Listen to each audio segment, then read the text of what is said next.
The 6 types of eating disorders. One of the most common misconceptions about eating disorders is that they only affect women. But the truth is, eating disorders can affect anyone. According to a survey conducted by Self Magazine and the University of North Carolina, 65% of American women between the ages of 25 and 45 reported engaging in unhealthy eating behaviors. However, it doesn't stop there. Roughly 1 in 3 men also experience the devastating impact of these psychological conditions. That's why I'm making this video, to raise awareness, break stereotypes, and help make these difficult conversations easier. So let's take a look at the 6 most common types of eating disorders. 1.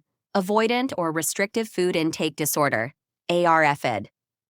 According to registered dietitian Alina Pitre, people with this disorder undereat, not because of body image concerns, but because of a lack of interest in food, or an intense distaste for the way certain foods look, smell, or taste. This often leads to rapid weight loss and serious nutritional deficiencies, simply because the person isn't eating enough to maintain a healthy diet.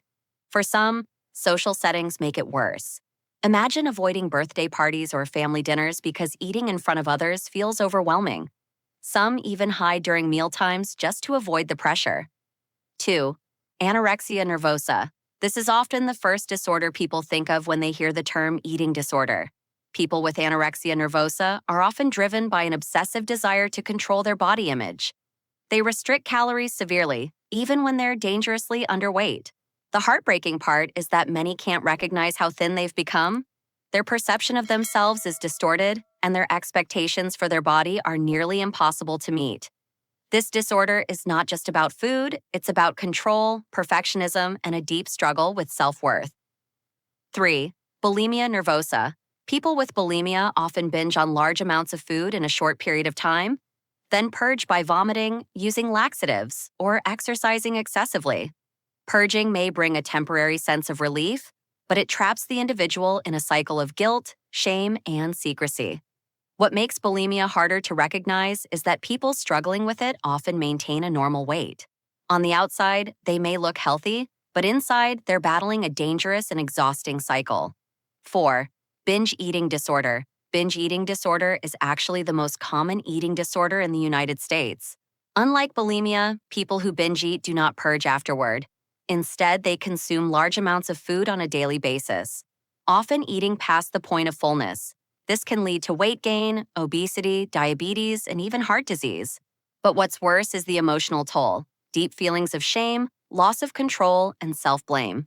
5. Pica is an eating disorder where people consume non-food items such as paper, rocks, chalk, dirt, or even hair. While it may sound unusual, it's more common than most people realize. The causes aren't fully understood, but it is often linked to stress, developmental conditions, or nutritional deficiencies such as iron or zinc. Pica is dangerous because eating non-food substances can lead to infections, poisoning, or serious intestinal blockages. 6. Nocturnal Sleep-Related Eating Disorder, NSRED. This type of disorder happens during sleep. People unconsciously walk to the kitchen, raid the fridge, or even eat unusual food combinations without remembering it the next morning. For example, some have reported eating things like hot dogs dipped in peanut butter or raw frozen food straight from the freezer. According to Healthy Place, 1 to 3% of the population worldwide experiences this disorder, and it can cause serious health problems over time if left untreated. Eating disorders are not a sign of weakness. They are serious mental health conditions that require understanding, compassion, and professional treatment. If you or someone you love has experienced any of these symptoms, please know you are not alone. Help is available and recovery is possible. Share your story in the comments below. Your voice could help someone else feel less isolated. And if you found this video helpful, don't forget to subscribe to our channel for more health insights and share this video with others. Together we can spread awareness, fight stigma, and support mental health. Thanks for watching.